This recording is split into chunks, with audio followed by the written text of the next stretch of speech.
ले अगवान बरात ही आए, दिए सबहि जनवास सुहाए। मैना शुभ आरती समारी, संग सुमंगल गावहि नारी।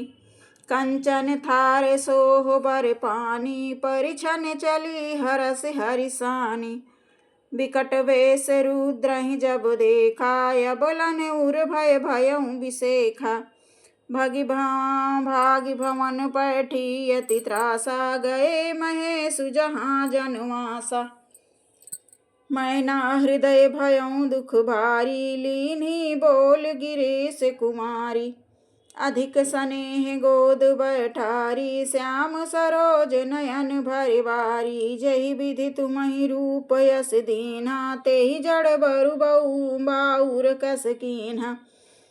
कस कीन्हे बरु बौराहा, विधि जेहि तुम्हि सुंदरता दई। जो फलु चाहि सूरत रूहि, सो बर बस बापुरहि लगाई। तुम सहित गिरते गिरो पावक, जरो जल निधि महु सो मरी। घरु जाऊ अपजस होई, जग जीवत विवाह न हो करी। भई बिकल अबला सकल, दुखित देख गिरिनार। कर बिलाप रोदति बदति, सुता स्नेहु संभार।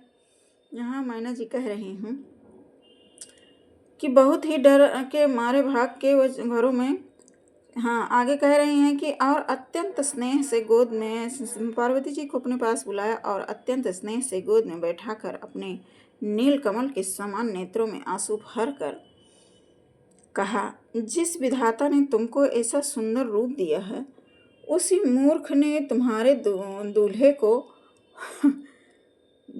को बकला कैसे बना दिया।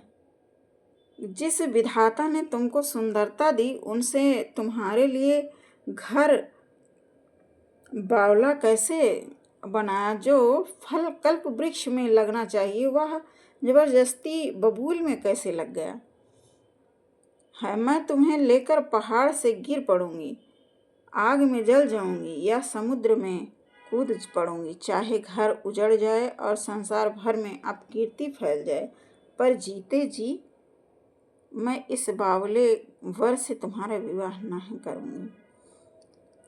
तो आगे, हिमाचल की स्त्री मैना को दुखी देखकर सारी स्त्रियां व्याकुल हो गईं। मैना अपनी कन्या के स्नेह को याद करके विलाप करती, रोती और कहती थी, देखो भैया, एक माँ जब जान ले कि मेरी पुत्री का भविष्य बिगड़ने वाला है, तो माँ बहुत इसीलिए जब लड़कियां होती हैं ना, तो बहुत दुख होता है कि दूसरे के घर जाना है, घर वर कैसे मिलेगा। हालांकि यहाँ तो भगवान शंकर की थी, डर नहीं था, पर फिर भी माँ होने के नाते भगवान ने ऐसा रूप बना लिया था, तो माँ ही होती, अपनी पुत्री का भला ही चाहेगी। डर गई थी मैना जी। तो चलिए।